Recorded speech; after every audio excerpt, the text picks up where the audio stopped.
Deegan, aka the Joker, and so many more be holding it down. Means a lot. But what I was saying though is that I released 2 Rust gameplay videos just last week. And moving forward, I plan on releasing more and more cinematic content. Hopefully with some practice and your guys' feedback, I can start creating some real bangers that compete with some of the biggest names in the game. That's the goal, and to help further that goal along, I'm gonna do some big time giveaways on the gameplay videos when I release them. So this week we're doing a space suit giveaway, which was actually a very generous donation by one of our own in the circle, CHXP. I've been saving it for something big, maybe using it a little bit in the world of Rust, but this is it. And I'm also gonna give another skin away for the other gameplay video, Solo Roam. Please notice the space suit. So there it is, Rainbow Pony Gang. If you haven't checked those videos out already, go check them out.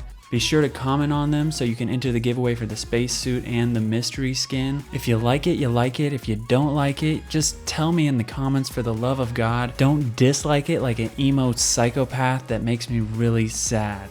As always, thanks for watching. Tell your mom hello for me, and I'll catch you in the next one. Wait, what?